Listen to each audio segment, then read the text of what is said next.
It is indeed a pleasure to welcome Dr. Wang Wen. Thank you. Thank you, Sava. Thank you for having me. Thank you. I'm very delighted to come here and very glad to share my views with you, with my American friends. Well, thank you so very much. I know how busy you are. I understand we are actually catching you in Russia and you travel all the time, so that you took some time off to talk with us. We are really very, very thankful for that. I wanted to start by asking you that virtually every mainstream US publication, American publication, and establishment experts have a phrase that they use: China wants to break the world order. May I ask that sitting in China, how do you interpret this? Uh, First of all, thank you again.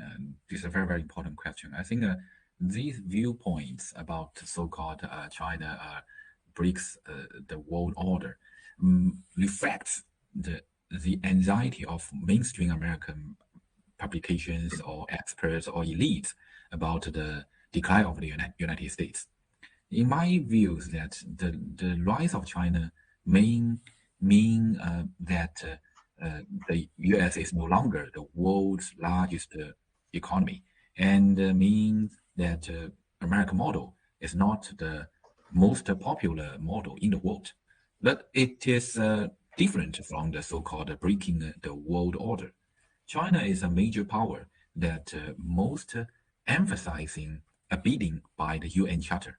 If you look at the history, in the past 30 years, China has not launched wars, participated in most of the international treaties, and has not withdrawn from any major international mechanisms.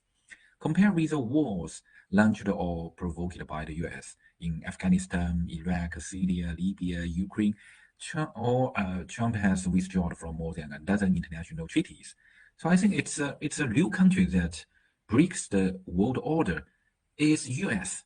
It's not China, in my opinion. It's at least in the past 20 years. So I believe that the mainstream American publication and experts or those elites need to have a sprint of reflection and self-awakening.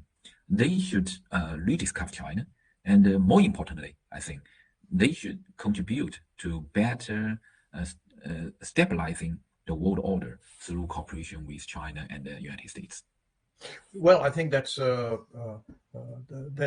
quite a hit, if I might say, on the American experts and the establishment. But would you not also say that it's a question, Dr. Wang, of dialogue between the two sides? Also, because I'm, reminded, rightly or wrongly, that the experts also point out, and there is a view in America, that China has claimed all of the South China Sea, all of the East China Sea with the 9-dashed line, the so-called line, and is really not very open to discussing that. Even though the World Court in The Hague and so on takes not a very good position on that. So do you not think that it's underlying all of this is that there isn't enough dialogue between our two countries? Yes, I very agree with you that because of the COVID, now we have very less and very less conversation. Before the COVID, every year I travel to America at least 3 times or 4 times, and also our institute have a lot of American guests to come, and we discuss. We conversation, even we have dinner, lunch. Sometimes we debates, but even that we can make friends. We have enough mutual understanding, even we disagree each other. But now I think the physical distance, produce more and more mutual misunderstandings. So that's why I think, Sava, your program are very, very important. Well, thank you very much. Thank you very much for that. And if we can do anything on our program to get China and America to talk more. But let me ask you, the just finished conference, the 50th conference in Beijing of the party, has elicited more dialogue in America than any of the other ones I have seen in the past. And I wonder if you could tell us from your expert seat, what do you think are some of the key results, Dr. Wang, from the conference that just finished? Yeah, thank you for your noticing such an important conference of the party. So actually, it's a very important party congress which can design the coming 5 years progress of the country, even the longer progress of the country. And I know these days, I know many Western media are discussing the transition of the power and the personnel issues at the 20th Congress of CPC. So I think actually it's very narrow. I suggest that the real concern of the Western media should be whether China policy can continue, whether it can continue to grow economically, and whether it can continue to contribute to the world.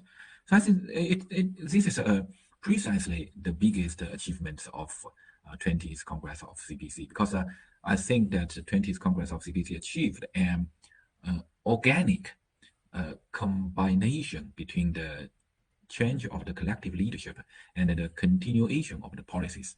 That Right. means that means we can continue all the policies and contributions and economic growth. Because as expected, President Xi Jinping entered his third term, which is the trust of the whole party and the people of the whole country.